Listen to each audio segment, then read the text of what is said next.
É, aparentemente alguém pode checar o streaming aí, se tá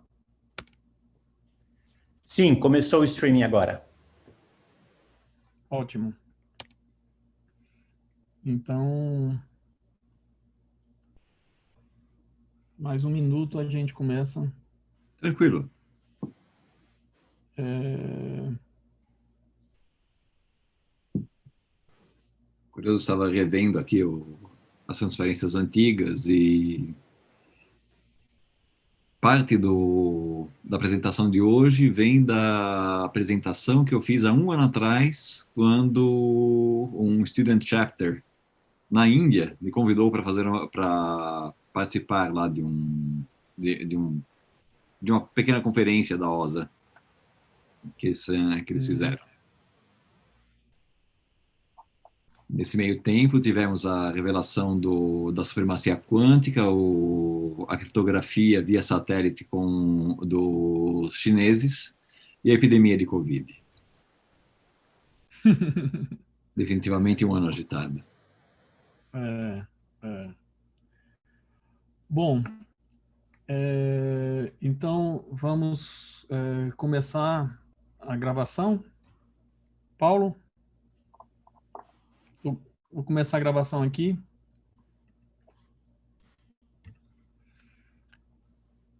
Iniciado aqui também.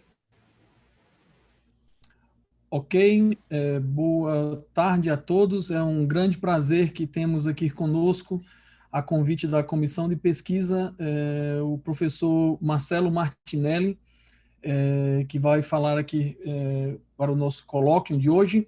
O professor Marcelo, ele tem doutorado aqui pelo IFUSP em 2002, com passagem pelo Laboratório Castellet Bronzer da Université de Paris, entre 2001 e 2010, e pela Universidade de Toronto em 2003. Ele trabalha desde 2004 no Instituto de Física da USP em ótica quântica e física atômica aplicada à informação quântica, estudando a geração de estados emaranhados da luz em osciladores paramétricos óticos e átomos.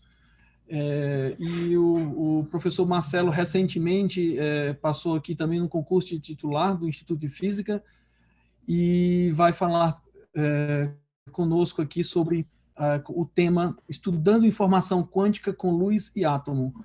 Por favor, Marcelo, obrigado por ter aceitado o nosso convite. Muito obrigado, é um prazer participar daqui do colóquio. Estava revendo minhas anotações. O primeiro colóquio que eu apresentei foi em 2006 e o último achava que tinha sido ano passado, mas acabei confundindo um pouco com o convite. Foram em 2016, na realidade. Bom, nesse meio tempo, digamos, nesses últimos 4, 5 anos, tem muita novidade para contar sobre o andamento da pesquisa e sobre a área de informação quântica. Só para começar aqui, a gente pode brincar um pouco com a ideia da mecânica quântica enquanto uma teoria de informação. E o ponto importante da mecânica quântica, saindo daquela ideia do indeterminismo ou do caráter probabilístico da mecânica quântica, não, a mecânica quântica ela é determinística. Se eu crio um fóton, eu sei muito bem o fóton que eu criei. Eu, com uma medida, consigo estabelecer qual é o estado que eu estou gerando e tenho conhecimento completo sobre o sistema. E posso ter, dentro desse sistema, um controle enorme sobre ele.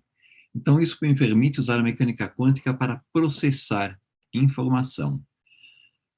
Um dos recursos que eu tenho para processar informação, uma característica intrínseca da mecânica quântica, é a superposição. Isso permite que eu trabalhe com um espaço muito mais denso do que aquele permitido pela mecânica clássica, e isso também é uma das características que tornam a mecânica quântica difícil de simular utilizando recursos clássicos. Você está trabalhando com um espaço matematicamente muito mais denso. E outra propriedade interessante que tem, talvez o grande ponto que temos aí, é o emaranhamento. Essas superposições, elas não têm um caráter local, elas podem envolver sistemas espacialmente separados, fisicamente distintos. Às vezes ainda permitem estar em superposição de estados ou com correlações muito maiores do que as que você obteria utilizando recursos clássicos. Fica uma pergunta, se queremos usar isso para computação, qual é o hardware que vamos usar? E outra coisa é o que é que a gente pode aprender sobre mecânica quântica, a teoria super consolidada aí há várias décadas, bem para mais de meio século.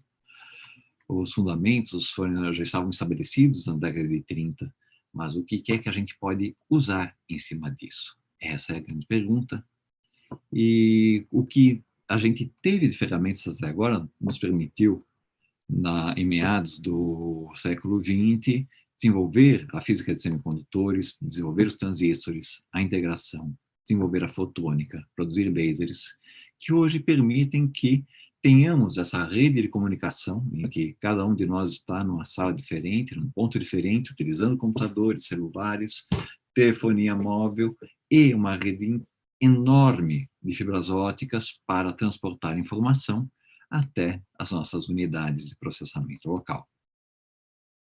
Essas unidades de processamento, elas vêm com esse crescimento exponencial de recursos, mas sabemos muito bem que exponenciais, elas têm sempre um limite. Elas não crescem simplesmente indefinidamente. Alguma hora elas saturam.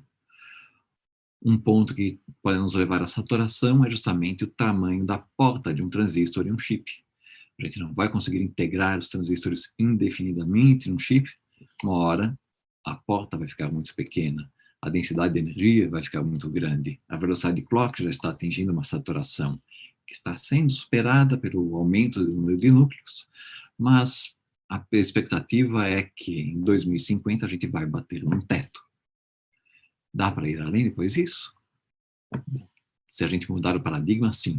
A gente pode sair dessa estrutura que a eletrônica e a fotônica nos permitiram avançar justamente, mas no fundo todos esses recursos fantásticos estão operando do mesmo jeito que os velhos relés, que as velhas válvulas, que os primeiros transistores nos primeiros processadores. A gente trabalha com bits e não com qubits. A gente não explora todo o espaço de informação, a gente não explora a capacidade de distribuição de informação do sistema. Isso posto, vamos tentar cruzar as fronteiras entre o clássico e o quântico, trabalhando primeiro com essa ideia que temos um sistema discreto de 2 níveis. Por exemplo, podem ser spins de um elétron, o spin de um átomo de prata, que vai ser governado pelo seu último elétron da camada mais externa, justamente associado com aquele experimento Stern-Gerlach. Ou, se estamos lidando com fótons, podemos lidar com a polarização vertical ou horizontal do fóton, ou de forma equivalente, mais ou menos 45, circular destra e sinistra. São autoestados de um operador momento angular com uma resposta dicotômica, às quais podemos associar o nosso bit. E aí, o primeiro ponto da mecânica quântica, a gente pode trabalhar com uma superposição de bits, uma combinação linear deles. Então, isto aqui ainda é um vetor, ainda é um estado puro, feito com a combinação de 2 autoestados da medida do operador momento angular na direção z. Essa superposição é um recurso de informação quântica, mas não é o recurso de informação quântica. Ela é apenas parte do jogo. A princípio, simplesmente passarmos de variáveis discretas para um espectro contínuo, a gente cai de volta na computação analógica. As nossas medidas, e aí entra o ponto importante, eu consigo criar os estados, consigo criar um estado psi a partir de uma medida da ação de um operador. Quando eu faço essa medida, quando eu faço essa projeção, eu posso obter um resultado. E isto aqui está diretamente relacionado também com aquela ideia da incerteza de Heisenberg. O fato que 2 medidas, se eu pego um fóton e meço alternativamente a polarização vertical e depois a diagonal, se eu começo com um fóton na vertical, tenho 1/4 de fótons passando no meu sistema, na saída. Se eu começo com um fóton na polarização horizontal e faço essa sequência, vertical primeiro, diagonal depois, o que me sai aqui não vai ser nenhum fóton. Se eu inverto, entro com esse fóton horizontal, meço a 45 graus, eu tenho ele saindo agora a 45 graus, e faço uma medida projetiva com uma polarização vertical, eu tenho 1/4 das vezes um fóton na polarização vertical. Então, esse ordenamento nos dá justamente a ideia de variáveis que não são observáveis, que não são compatíveis, operadores que não comutam e estão associados àquela relação de incerteza. Então, no nosso tabuleiro, ou na nossa caixinha aqui, nosso tabuleiro de bilhar, nossa mesa de bilhar, a gente não pode usar o determinismo mecanicista de ter posição e momento bem definidos e deixar o jogo rolar.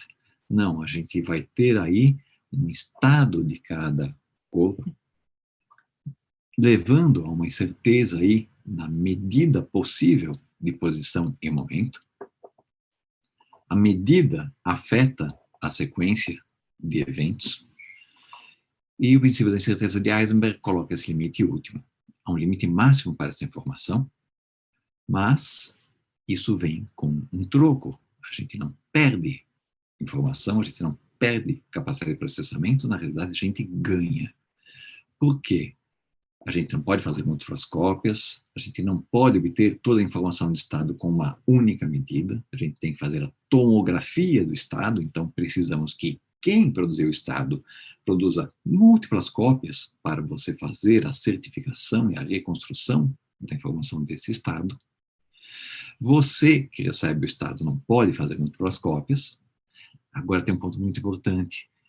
Você pode partilhar informação através de correlações quânticas. Correlações quânticas são melhores do que aquelas que você pode obter limitado localmente pelo princípio da incerteza e partilhando comunicação clássica. Você não pode fazer medidas e mandar para o outro lado. Isso aí seria comunicação clássica, você está limitado na sua capacidade de transmissão de informação, na sua capacidade de partilhamento de informação. Mas você pode criar estados puros, perfeitamente correlacionados. A ideia é nós jogarmos bilhar de acordo com as regras. Temos 2 bolas, colocamos a nossa mesa de bilhar, elas têm sua relação de incerteza, e se elas interagem, vamos ter colisões, vamos ter interação entre elas, e isso vai difundir a informação de cada uma das nossas bolas de bilhar. Ora, o sistema é fechado, não entrou nem saiu informação, mas a gente sabe que a informação de cada uma das bolas foi degradada. Para onde foi a informação? A informação passou a ser compartilhada entre as duas. Ou seja, elas partilham informação entre si, e se eu tirar aqui a minha mesa de bilhar e deixá-las simplesmente se afastarem, elas mantêm essa informação partilhada. Isso é a característica do emaranhamento, essas correlações intrinsecamente quânticas por natureza. Com fótons tem essa imagem muito bonita, que podemos pensar em polarização. Mando aqui um fóton, uma mistura de HV com VH, mistura, para Bob. Metade das respostas vão ser H, metade das respostas vão ser V. Mando uma mistura para Alice, metade, metade. Essa mistura pode ser determinística. Classicamente, eu posso jogar uma moeda e mandar horizontal para Alice, vertical para Bob e vice-versa. Tem uma correlação clássica, perfeita. Isso aí é nesses tempos em que todo mundo está fazendo compras pela internet, você compra um sapato, chega em casa, você abre a caixa, tem um pé direito, você sabe que o pé esquerdo ficou na fábrica. Não há nada de novo nisso. A questão é que as nossas medidas aqui permitem trocar a propriedade estudada. Vamos agora virar os nossos polarizadores. Se a gente pudesse virar os polarizadores, ou na hora de tirar um cara ou coroa com 2 moedas, pudéssemos escolher qual é a grandeza que estamos medindo, se cara ou coroa, ou se estamos lidando aqui com uma moeda de R$1 ou com uma moeda de 10 rúpias, teremos medidas para esse sistema que seriam incompatíveis caindo no mundo quântico. Para um objeto macroscópico, são perfeitamente comutáveis. Mas aqui, para o nosso fóton, não. A polarização HV versus mais ou menos 45 graus não são comutáveis. Vamos pegar o caso clássico, a nossa mistura de H e V. Quando a gente pega e vira os polarizadores, embaralhamos completamente as respostas. Mas, se mandamos agora um sistema quântico, os nossos estados, não numa mistura de H e V, mas em uma superposição de H e V, o que nós temos é que, quando viramos os polarizadores, as correlações se mantêm matematicamente. Esse é o nosso vetor HV menos VH. Se a gente faz a transformação, continuamos com a mesma geometria. Esse é o exemplo de estado singleto, no caso da proposta de Bell para traduzindo aí a ideia das propostas de Bell para testes da mecânica quântica e distinguir se elas são uma teoria que pode ser descrita por variáveis ocultas, como colocou Einstein, Podolsky e Rosen em 1935, ou se a mecânica quântica tem uma completeza, ou se os argumentos deles para a incompleteza da mecânica quântica não eram válidos. E a resposta é que, sim, a gente viola as equações de Bell, a gente pode usar isso, por exemplo, para comunicação. Em 16, o grupo do Jianwei Pan embarcou justamente 3 experimentos de informação de ótica quântica em um satélite, colocou em órbita o satélite Nícios e realizou uma série de experimentos, enviando fótons para a Terra, enviando estados muito fraquinhos para a Terra e enviando pares de fótons para a Terra. Já tinham feito experimento antes conectando Hefei a Viena, justamente em colaboração com Anton Zeilinger, e conseguiram fazer estabelecimento de uma partilha de chave criptográfica com estados coerentes fracos. Agora, eles fizeram isso com fótons. A taxa é impressionante, tá? São 10 segundos para cada bit para partilhar essa chave. O que acontece? Eles têm as 2 estações aqui, que vão toda noite, de céu claro, ver o satélite cruzando o céu naquela mesma hora, com uma superposição durante 5 minutos. A maior parte dos fótons enviados à Terra são perdidos, mas aqueles que são captados pelas 2 estações estão perfeitamente correlacionados. Quando eles escolhem aleatoriamente, se eles medem na base HV ou mais ou menos 45 graus, eles, quando acertam a base, partilham de forma unívoca a informação da polarização. Eles podem usar isso como o bit para partilhar uma chave criptográfica aleatória que ninguém mais, além de Deligne e Nanshan, conseguem saber qual é.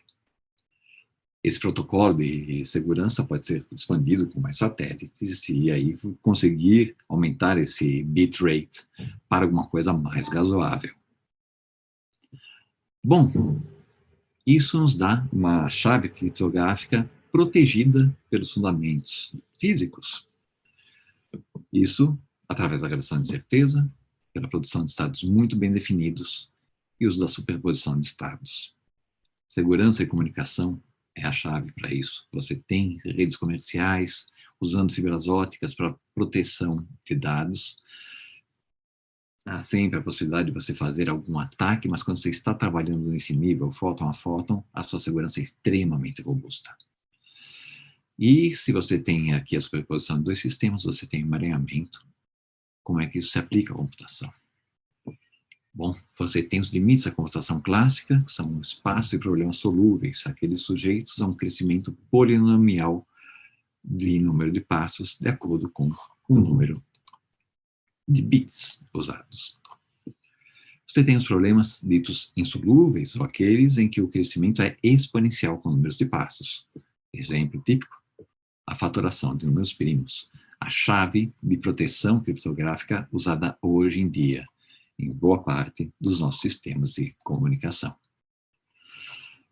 Por outro lado, a busca da supremacia quântica, ou fazer um computador quântico, que efetivamente consiga ir mais rápido do que os melhores computadores clássicos que temos hoje. Tem alguns sistemas, como busca em uma lista, que não são problemas insolúveis, mas são problemas que vai buscar uma palavra e achar o posicionamento dela numa lista de N partes, é algo que vai tomar, em média, N sobre 2 verificações. Se você estiver usando um algoritmo quântico, isso vai com raiz de N, ao invés de ir com N. É algo que consegue ser feito de forma muito mais rápida.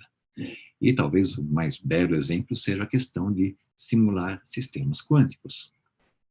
Você fazer, usando-se no sistema quântico, a emulação de um outro sistema quântico difícil de resolver, como uma molécula, utilizando isso, mapeando em um sistema que você controla no laboratório. Pode resolver com isso problemas como uma estrutura molecular, que são problemas tecnicamente muito difíceis de serem resolvidos com computação clássica.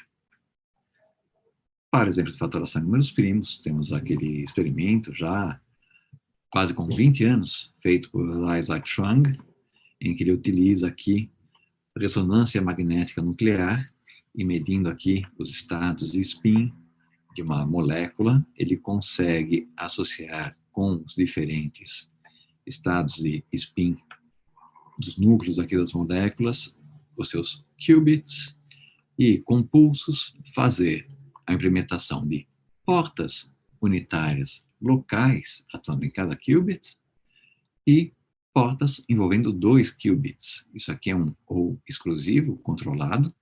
Isso aqui é uma porta Hadamard, que ela troca a fase, ela dá um giro de fase de π sobre 2 no seu qubit. Com isso, ele pode montar qualquer circuito de processamento de informação e consegue mostrar que 15 é igual a 3 vezes 5. Tá bom. É para mostrar que funciona esse algoritmo de Shor. Não é um caso de supremacia quântica. Mas com essa demonstração você mostra um pouco aquelas bases para implementar a computação quântica, que é você inicializar o qubit, você determinar como é que você está saindo com o seu sistema. Você implementa portas lógicas para um qubit ou múltiplos qubits. Até aí, classicamente, você também pode inicializar o seu computador e fazê-lo operar com portas inversoras e portas NAND. E com isso você constrói um computador qualquer. Você deve ser capaz de ler o estado, também a computação clássica permite isso.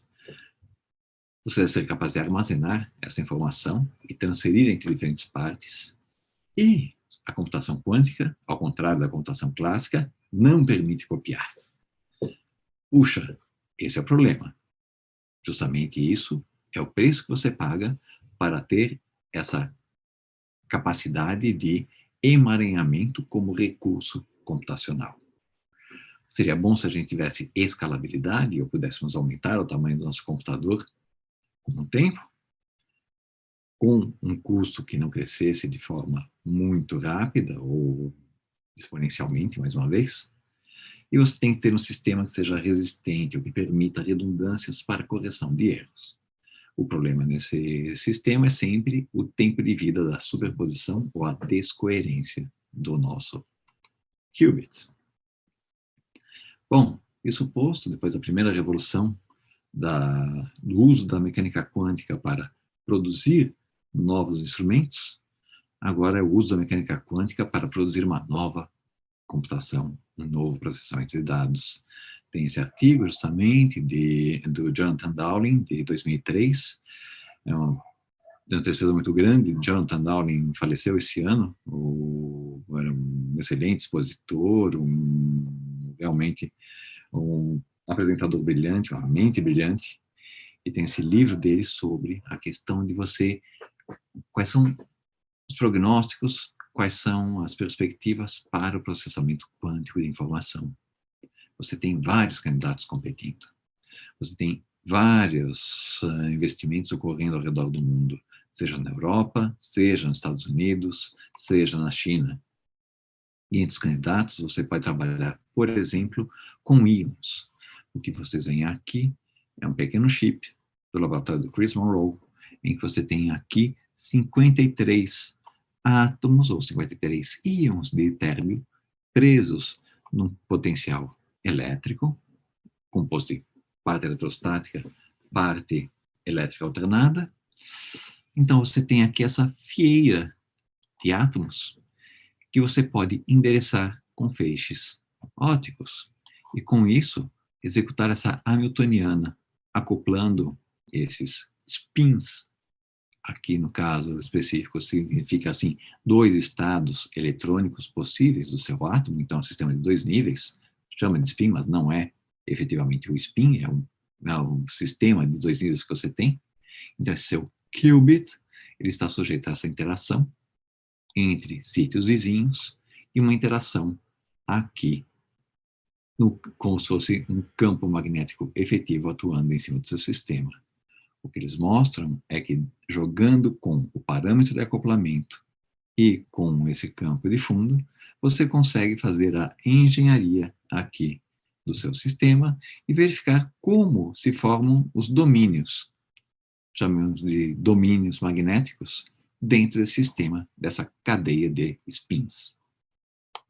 Ora, isto aqui saiu justamente na mesma época com um outro artigo, back-to-back no mesmo exemplar, da Nature.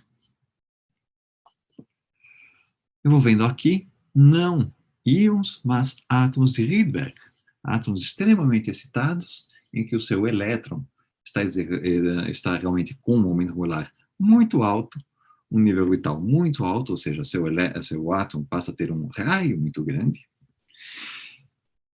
E, nesse caso, você vai ter uma forte interação dipolar entre os átomos. Eles estão quase no limite da imagem de um átomo clássico, com um elétron orbitando em torno do núcleo, ou, no caso, do core, formado pelo núcleo com os átomos, com os elétrons mais internos. Com isso, você vai ter um termo de interação forte e você pode variar o termo de energia local do endereçamento deles. Você pode fazer o mesmo tipo de endereçamento e verificar a incidência de vizinhos acoplados, mais uma vez, pela iluminação do sistema, e verificar quando os átomos acendem ou não, mediante a iluminação. Então, você pode fazer essas cadeias para emular sistemas, fazendo engenharia da sua hamiltoniana. Outros sistemas interessantes é o chamado efeito de quantum annealing. Você tem um sistema de vários qubits supercondutores utilizando o fluxo magnético em pequenos squids. E você pode produzir aí, no caso, dentro desse chip, a D-Wave faz 2.000 flux qubits.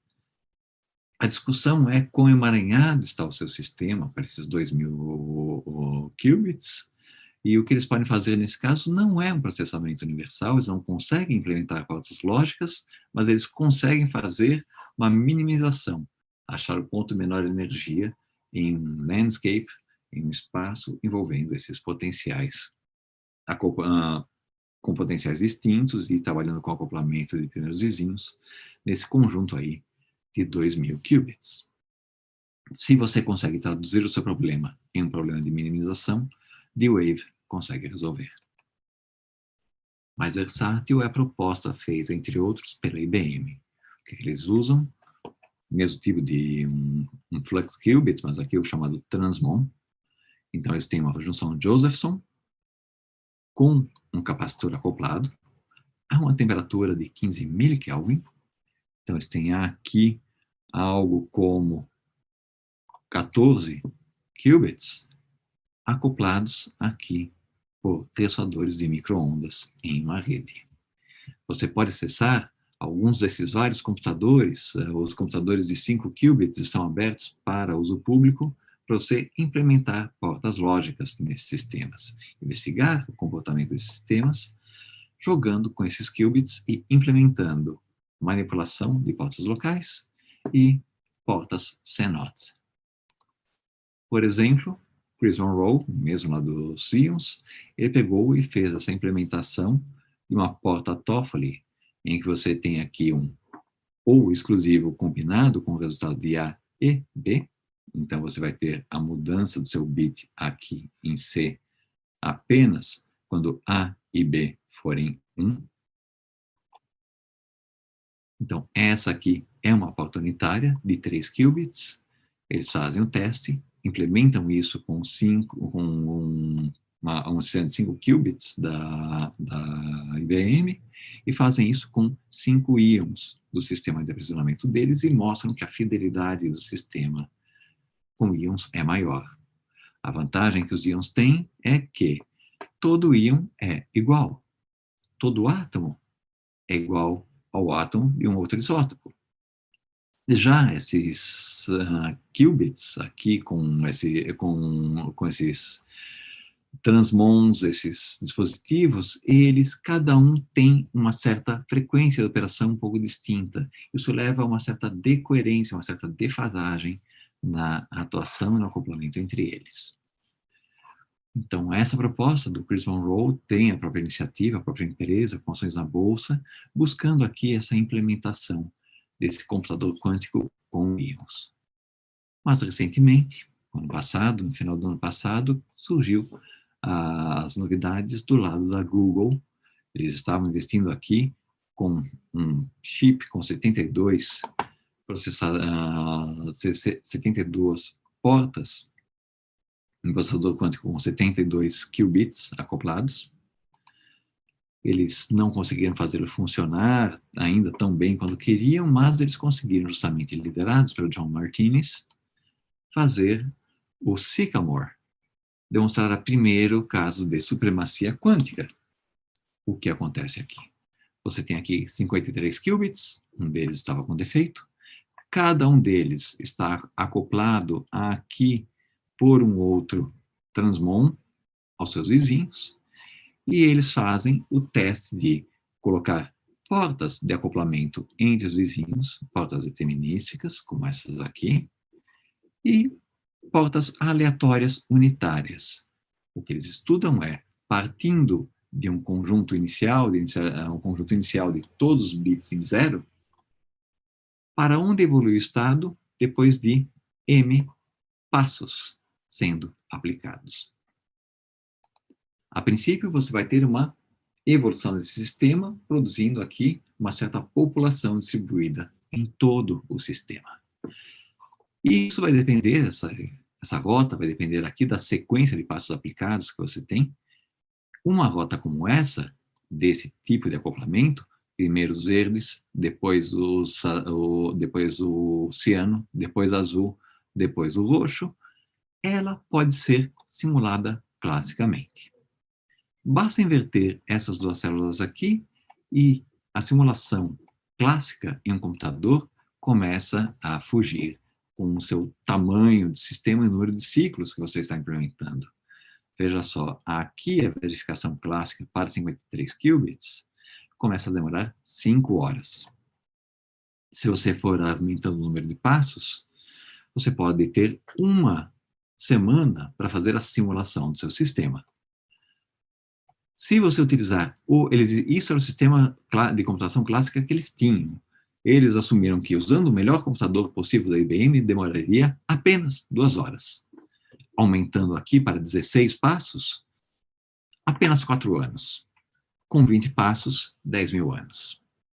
A IBM reclamou, dizendo que eles não fariam isso. Não, isso aí não são 10.000 anos. Na realidade, usando 2 computadores desses operando em paralelo, seria possível fazer isso em 3 dias. O computador deles executa isso, você tem essa resposta em 3 minutos. O que é que você tem nesse caso? Você tem um tempo de vida do seu qubit de 25 milissegundos e o tempo das portas é 3 ordens de grandeza mais rápido. Então, eles fazem isso aqui em vários ciclos. Você consegue fazer 50 ciclos em 20 milissegundos, ou seja, ainda dentro do tempo de vida de um qubit. Você pode fazer aí 1 milhão, ou você pode fazer 1 milhão de repetições em 20 segundos. Em 3 minutos, eles conseguem levantar estatística suficiente, de forma que nenhum computador clássico possa bater esse sistema. Isso daria a impressão, bom, vale muito a pena ver esse talk do John Martins, mas isso dá a impressão que nesse mar de candidatos já teríamos um vencedor, mas a competição ainda é feroz. Você tem desde as possibilidades em física de estado sólido, sejam qubits supercondutores, quantum dots, ou defeitos de vacância de nitrogênio em diamantes, a circuitos de eletrodinâmica quântica que podem estar envolvendo seja quantum dots ou superconducting qubits, seja átomos, e aí incluindo também os íons. Você pode estudar cavity QED, você pode usar aqui, seja uma armadilha de íons, seja fluidos quânticos, como condensados de Bose-Einstein, presos em redes, átomos de Rydberg, ou simplesmente átomos neutros e comuns acoplados, trabalhando com seus níveis eletrônicos. Você vai trabalhar com microcavidades implementadas em chip, uma das linhas que a gente tem de pesquisa no nosso laboratório, ou ressoadores nanomecânicos, envolvendo aqui óptica quântica, física atômica e física de estado sólido, além de ressonância nuclear magnética. Tudo isso permitindo investigar fundamentos de informação quântica, aprendizado de máquina e efeitos de termodinâmica quântica. Isso posto, o que é que a gente pode explorar nesse cenário no nosso laboratório? Nós jogamos com variáveis contínuas em óptica quântica. Então, nós não jogamos com qubits. A gente trabalha com um campo, descrito como uma onda monocromática, e a nossa relação de incerteza para as quadraturas x e y do campo vão estar associadas justamente com essa relação de certeza, ou seja, a gente não tem uma amplitude nesse diagrama de Fresnel, a gente vai ter aí uma distribuição de probabilidade, uma distribuição de quase probabilidade, para ser exato, porque estamos trabalhando aqui com uma função de Wigner. Podemos ter valores negativos de função de Wigner, o que nos dá estados quânticos muito peculiares. Só com estados gaussianos, já temos bastante coisa para se divertir. A medida feita com fotodetectores, com eficiência de 95%, ou pode ser melhorado tanto quanto o seu dinheiro, seus recursos financeiros permitirem, e a gente mede quadraturas. Podemos ter compressão de ruído em uma quadratura, por exemplo, o ruído na amplitude do campo ser reduzido abaixo do limite da incerteza dada por um estado coerente ou estado de vácuo. Lembrando, a hamiltoniana do nosso campo eletromagnético é a hamiltoniana de um oscilador harmônico. Então, você tem os estados coerentes com esses estados de mínima incerteza, com flutuações balanceadas nas quadraturas P para amplitude e Q para aquela associada à fase. A nossa ferramenta são amplificadores dentro de cavidades. Se a gente bombeia esse amplificador com energia suficiente, você vai começar a ter campos de sinal e campos de saída, devido à alimentação, você vai ter uma oscilação e você vai aniquilar fótons do bombeio, produzindo pares de fótons modo sinal complementar. Isso suprimindo o campo no bombeio. Isso nos leva, então, a fótons gêmeos. A correlação de energia nos leva a relação de energia nos dá a correlação de fase. Abaixo do limiar, nós vamos ter estados de vácuo comprimido, quando estamos com um caso degenerado, sinal complementar na mesma frequência, ou campos emaranhados, dois campos térmicos, excesso de flutuação, mas perfeitamente correlacionados, quando estamos com um caso não degenerado. Acima do limiar, temos feixes emaranhados, não somente sinal complementar, mas o bombeio também. É espantoso que essa máquina é relativamente velha. São 55 anos que você tem um oscilador paramétrico, 34 anos que você tem efeitos de estados quânticos nesses sistemas, como, por exemplo, aqui, a geração de estados comprimidos, e a gente continua encontrando novidades. Você descobre que você pode usar esse sistema para produzir uma rede de estados emaranhados. Essa rede, esse pente de estados emaranhados, permite aqui você ter o uso dessa cadeia de emaranhamento para implementar computação quântica, consumindo esse emaranhamento distribuído como recurso para processamento de informação. É isso que tem sido investido justamente muito com o Olivier Pfister, com o qual a gente veio mantendo uma colaboração, uma discussão já envolvendo os nossos sistemas. Ele conseguiu produzir aí mais de 60 modos em um pente de frequências emaranhado como recurso para processamento quântico de informação. E o que é que nós temos nesse caso? Bom, a ideia aqui é partir do sistema que nós já viram o colóquio anterior, nosso emaranhamento tripartite entre bombeio e sinal complementar, mas a gente mostrou recentemente que o nosso emaranhamento envolve 6 campos. Então, há 2 anos atrás publicamos o artigo, pois é, justamente vai fazer 2 anos atrás que ele saiu, em que você mostra que o seu campo está emaranhado, se você olha em detalhes, não para o seu campo intenso, mas para as bandas laterais. O que você detecta, você mede na faixa de radiofrequência, dezenas de megahertz.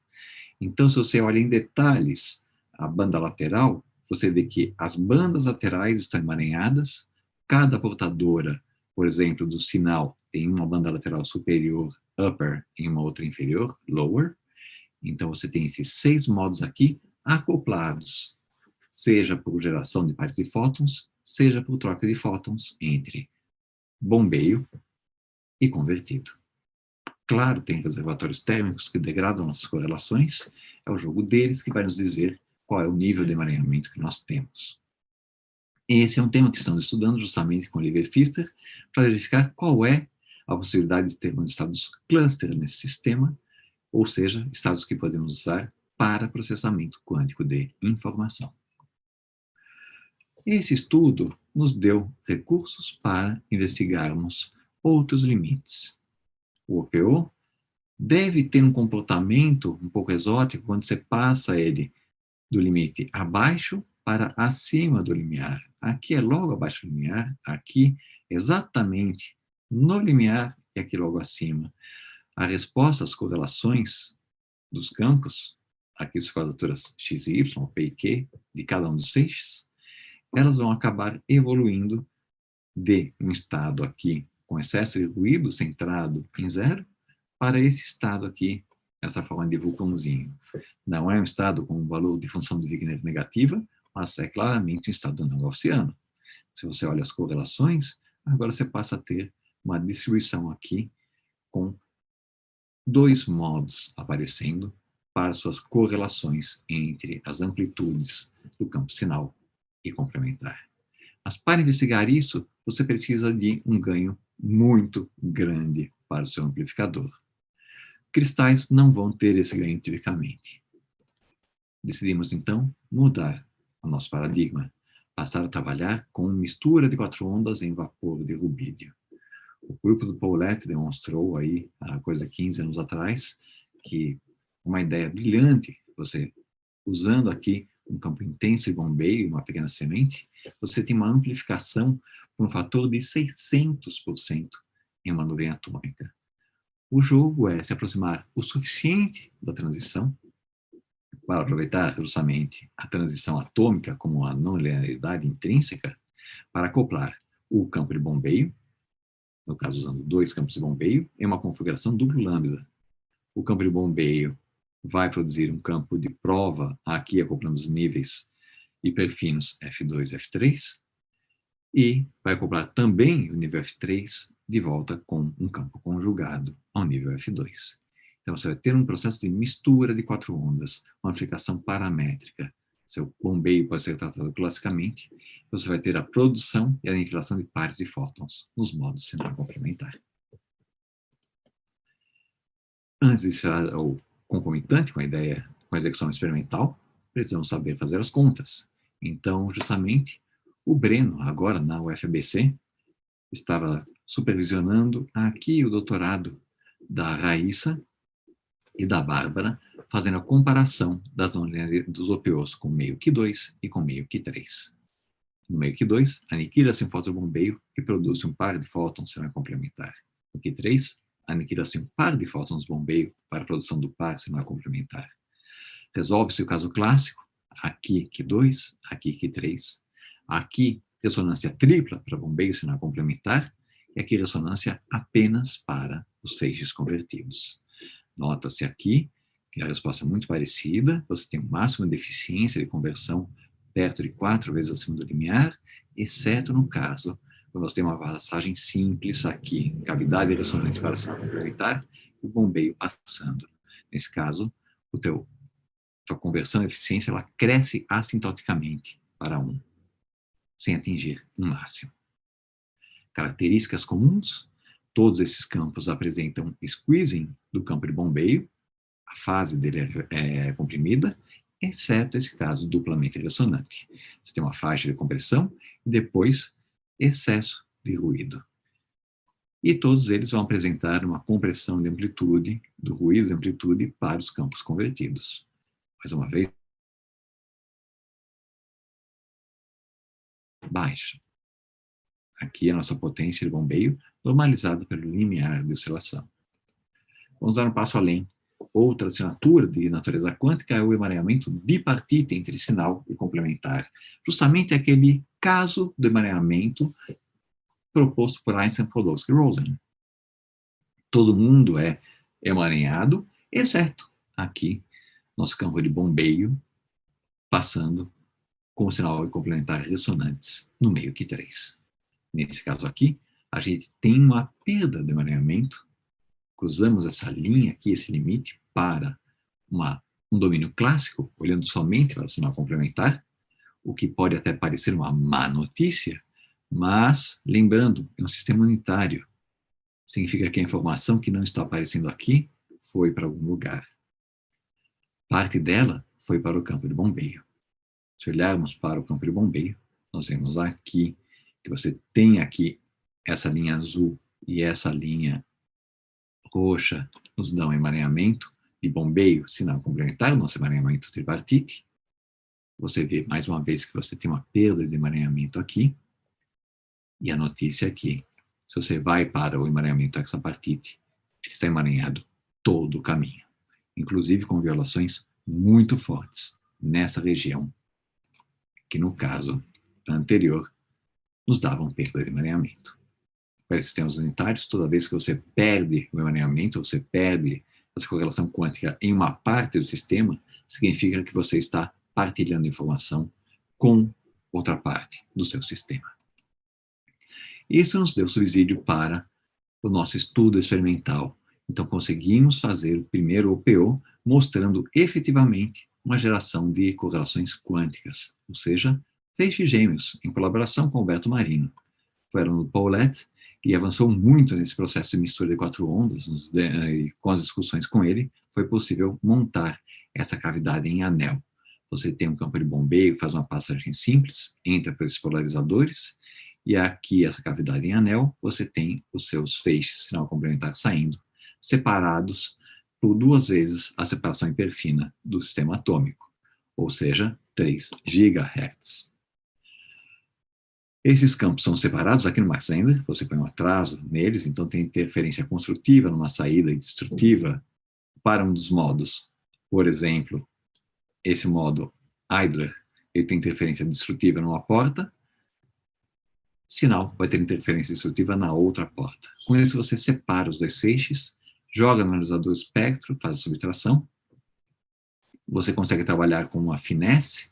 Finesse basicamente é diretamente proporcional ao inverso das perdas da cavidade, e aqui a gente tem uma finesse de 10. Significa que a nossa cavidade está escancarada. Você tem aí uma porta de saída com uma perda da ordem de 50%. Você mal tem cavidade. Ainda assim o sistema oscila. Mais do que isso, você consegue investigar aqui o seu emaranhamento, ou melhor dizendo, desculpa, ainda não emaranhamento, mas as correlações quânticas de intensidade. Então esse aqui é o modo sinal complementar, que vão ter um excesso de ruído, tendendo aqui a um estado coerente, mas mesmo com essa intensidade poissoniana, ok, não é coerente, a gente precisa olhar a fase, mas ainda assim você tem correlações de intensidade. Tem muito para investigar aqui, como se revelou antes, mas para isso precisamos avançar e fazer a medida completa do nosso estado. Além disso, temos coisas surpreendentes, como esse pico aqui que surge, que ele é proporcional à potência do bombeio. Basicamente, ele avança 38 MHz por watt da potência do bombeio. Qual a origem dele? Boa pergunta. Espero responder para vocês daqui 1 ou 2 anos. Mas temos, então, um meio atômico amplificador com elevado ganho, com cavidades abertas, permitindo explorar o limiar de oscilação. Isso permite a engenharia de estados quânticos com múltiplos bombeios e estudar estados gaussianos e não gaussianos.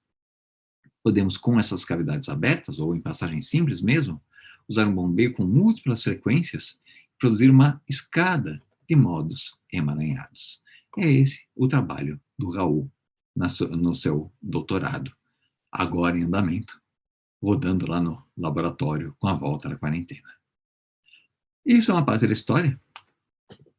A outra parte da história que eu queria concluir remete ao colóquio que eu apresentei em 2006, em que havia proposto o teletransporte, usando as cores distintas do nosso OPO para acoplar, por exemplo, chips, íons e átomos. Essa ideia de fazer esse teletransporte com múltiplas cores envolve feixes intensos, e aí quando você tem esses feixes refletidos por uma cavidade óptica, quando você varre a dessintonia da cavidade, você muda a fase do seu oscilador, você muda a fase do campo refletido. Ora, como estamos olhando uma portadora e bandas laterais, a nossa análise permite tratar separadamente a banda inferior, a banda do meio, ou a portadora, banda do meio, a banda inferior, a portadora, e a banda superior.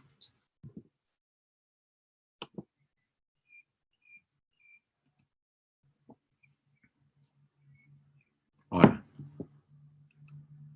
como é que a gente faz isso? Esse foi o trabalho do doutorado do Igor, com o apoio do René, que está agora na Federal de Santa Catarina, ele que supervisionou justamente a implementação disso, e agora está sendo concluído pelo Lucas no seu mestrado. O Pedro Derani, de IC, de lá da Poli, deu uma ajuda espetacular nesse processo, que começa aqui com a nossa estação EPR, gerando o par de feixes gêmeos. Então, você vai ter correlações de intensidade, anticorrelações de fase, e você consegue aqui obter 2 campos emaranhados. Você pega uma fração minúscula, 10 a menos 4 desse campo, um vazamento que sai pela traseira de um espelho.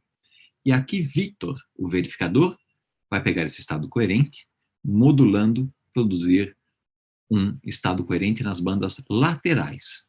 É uma modulação de fase que você tem.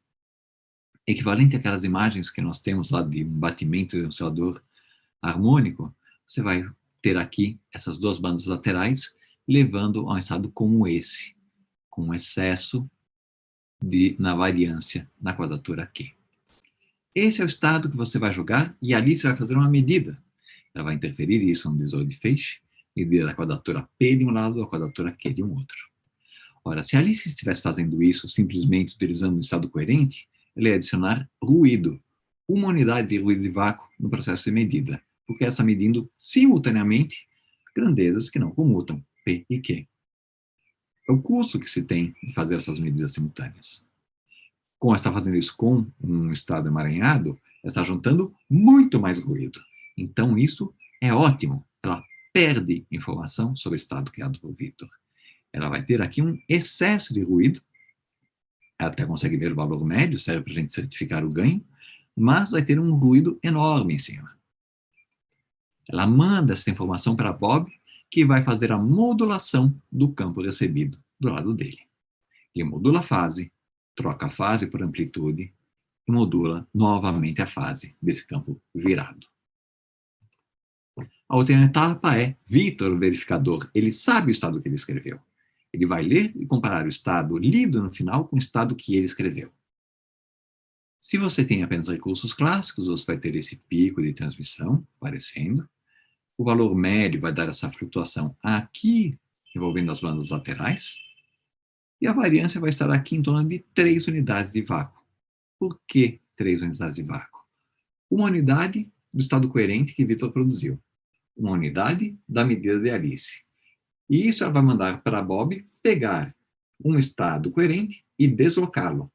Ora, já tem então um ruído inicial de Bob, com o ruído da medida de Alice, somado ao ruído inicial de Victor. 3 unidades de vácuo. Quando você faz isso com os recursos quânticos, você cai abaixo da sua linha de 3. Bom, você não faz isso para um ponto, você faz para uma série de pontos. E faz aqui essa projeção do seu operador, da densidade de saída, no seu estado de entrada. O que é que você observa aqui? Isto aqui em azul é a medida com recursos clássicos. Isto aqui é o teletransporte em estado de vácuo. Quando você faz com estado emaranhado, você vence com folga o seu recurso clássico usado. Então você consegue fazer o teletransporte com uma fidelidade maior do que obtida com recursos clássicos, ou seja, você cruza esse limite clássico quântico. Isso está agora no processo de in preparation. Esperamos ter, para o final do ano, ele submetido, e para o começo do ano que vem, mais novidades publicadas nesse tema. Bom, vamos chegando então, 5 horas, já é um bom momento para concluirmos aqui a apresentação do nosso grupo, com os nossos 3 pós-docs, nossos estudantes, vários alunos de iniciação científica, sempre contando com os recursos da FAPESP e do CNPq, até o momento, Deus sabe até quando, sempre integrando a nossa rede de informação, a rede nacional do INCT de informação quântica. Então aqui, me despeço com a nossa última foto virtual do grupo, do nosso meeting dessa semana. Muito obrigado a todos, Adriano, agradeço o convite. Obrigado, Martinelli. Então, obrigado pela apresentação. Abrimos agora para as perguntas.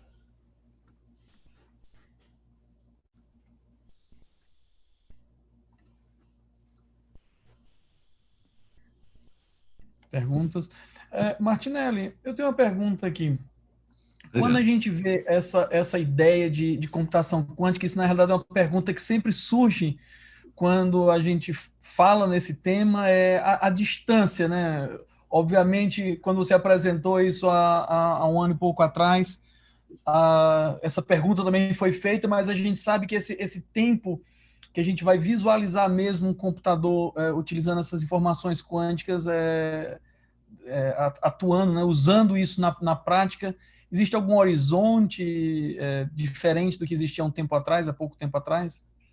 O grande feito que nós tivemos agora nesse ano que passou, quer dizer, é mais do que o feito nesse ano, mas a revelação que nós tivemos foi esse anúncio da Google de você efetivamente obter a supremacia quântica.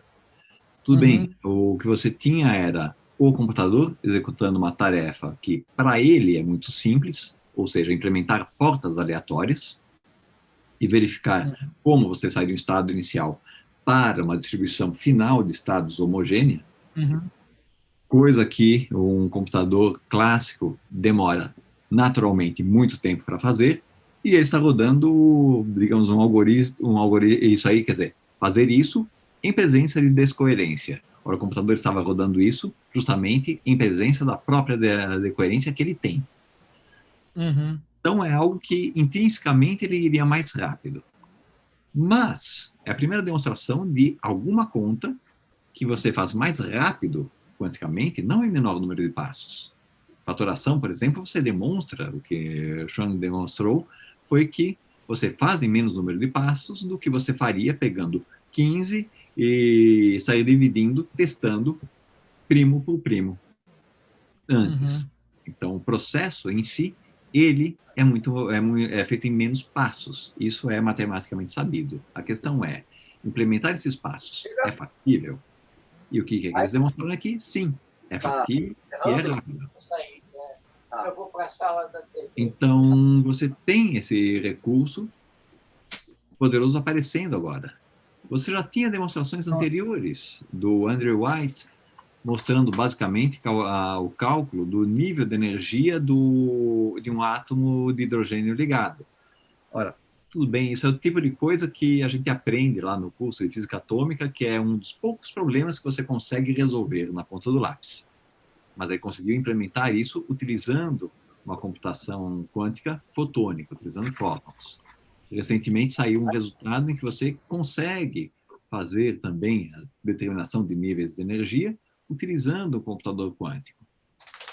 Então, você começa a ter o desenvolvimento de recursos, ou seja, algoritmos e técnicas para esse processamento de informação. Não é linguagem, não existe assim nenhum... Claro.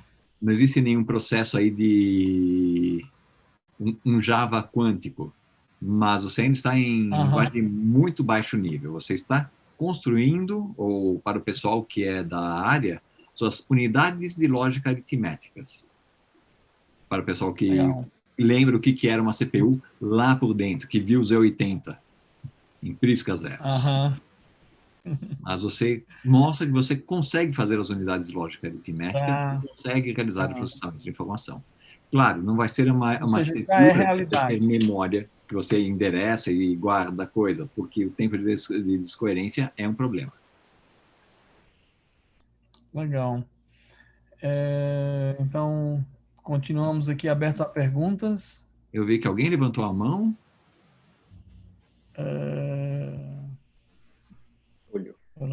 Júlio. Julio. Não, sim, sou eu. Sou o único, né, que levanta a mão, parece. Olá. Bem, Marcelo? Tudo bem? Marcelo, tudo bem. Bom, primeiro, eu gostei bastante da apresentação. Queria fazer uma pergunta em relação aos exemplos que você mostrou. Você mostrou diferentes rutas para a realização de candidatos que viabilicem a informação quântica e computação quântica, certo? Um deles você mostrou íons magnéticos. Sim. Sim. E a minha pergunta é focada em direção a esse ponto. Geralmente a lembrança de história na questão de informação vem dos materiais magnéticos duros, inclusive, né? Dos hard disks que vêm dessa parte. Nesse sentido, a informação quântica parece mais, de alguma forma, um pouco mais visualizada em materiais magneto-quânticos ou frustrados, que eles chamam também. E a minha questão é em base à relação da questão óptica para obter esses diferentes estados emaranhados. Que vantagem você encontraria em relação às outras propostas de atingir sistemas emaranhados quânticos? Porque a minha visão é sempre na questão de realização de materiais é encontrar um prototipo que possa coletar essa física que sempre está um pouco, né, esquiva. Então, a sua explicação sobre o fenômeno em si me pareceu bastante clara, mas eu queria simplesmente ter uma visualização de qual é a vantagem ou desvantagem de que você encontra nesse sentido aos outros candidatos naquela ruta, né, por atingir um prototipo. Uma coisa que fica muito interessante aqui, lidando com esses sistemas ópticos, acho que a gente vai fazer um pouco até a ponte com a questão das oscilações de Bloch, que foram previstas durante muito tempo, justamente para serem observadas em sistemas de estado sólido, vem da parte de física do estado sólido. Mas, para observá-las, você precisava de cristais, assim, ou de estruturas extremamente homogêneas, que são intrinsecamente difíceis de serem obtidas. Por outro lado, com condensados de Bose-Einstein, ou seja, um conjunto de átomos, todos eles no mesmo nível quântico, partilhando aí as suas funções de onda, de forma que elas sejam sobrepostas, eles podem ser presos em uma rede óptica. E uma rede óptica, basicamente, você pega um feixe, pode limpá-lo muito bem e produzir uma estrutura, uma grade aí uma grade de potencial em que seus átomos vão ficar aprisionados. E variando a amplitude, você consegue obter essas transições. Você consegue ver as oscilações de Bloch, você pode botar essa sua rede para deslocar, simplesmente jogando de forma muito simples com as frequências dos campos envolvidos e verificar as oscilações de Bloch. Resumo, a possibilidade que você tem com os recursos ópticos e aqui também elétricos é fazer a manipulação detalhada do nível de energia de cada sítio.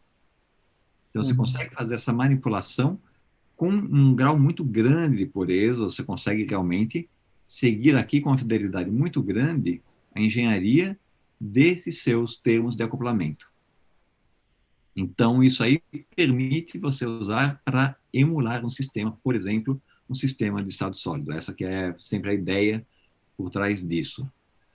O objetivo sempre é principalmente fazer um emulador, para eventualmente poder colocar algum novo material dentro dessa newtoniana, ou usar essa newtoniana para investigar novos materiais.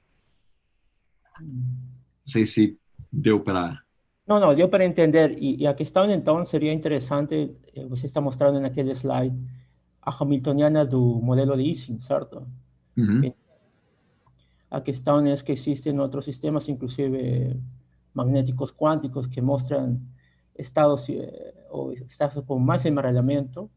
Por exemplo, a rede de Shooter-Shastri, que tem mais embaralhamento que o modelo de Ising. Uma combinação, então, do óptico com a questão de estado sólido daria, em sua resposta, algo mais vantajoso para a informação quântica. É isso que tu queres dizer? Esse é o ponto. A parte ótica, ela pode ser usada para tentar responder perguntas da parte de estado sólido, ou apontar rotas e alternativas para questões em estado sólido. Então, a área de física de estado sólido pode propor problemas que sejam resolvíveis ou mapeáveis dentro de sistemas de física atômica.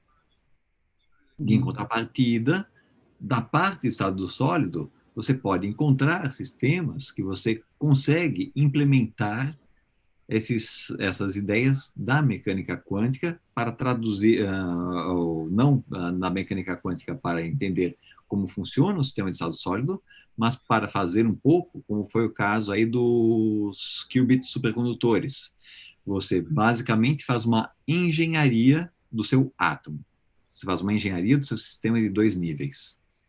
Lá naquele artigo lá da Google, eles mostram que eles pegam aquele sistema, eles mapeiam exatamente quais as frequências de ressonância e de acoplamento, quais as intensidades de acoplamento, para cada um daqueles 53 qubits e suas portas de fluxo que fazem a conexão entre 2 qubits. Então, isso aí te dá um mapa gigantesco de frequências e intensidades que devem ser operadas com cuidado para não haver crosstalk.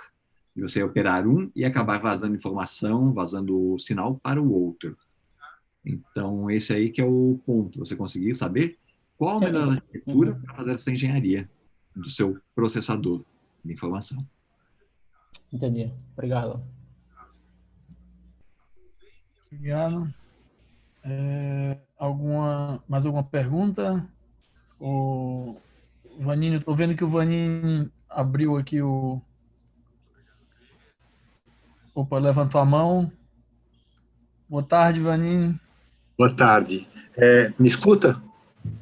E tu? Me escuta ou não? Escuto. Sim. Perfeito. Então, minha pergunta é assim.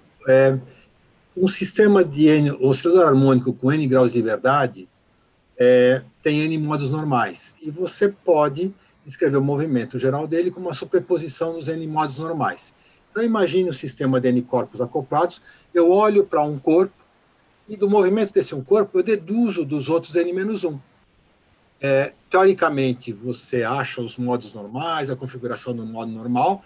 Na prática, é muito difícil, se você não conhece os modos normais, do movimento de um deduzir os outros. Isso tem alguma analogia com esse emaranhamento?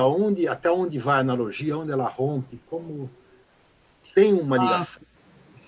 Não direta. O que você tem aqui, você trabalha justamente com esses seus modos. Cada sistema desses, cada modo do campo que a gente está trabalhando, ele é um oscilador em si, e a gente pode justamente fazer, através da ótica não linear, o acoplamento desses modos. A gente faz a engenharia da nossa hamiltoniana. E a gente consegue fazer o acoplamento desses modos. E aí a gente pode pegar e fazer essas manipulações unitárias. A gente pode pegar e fazer o deslocamento injetando energia naquele modo do campo.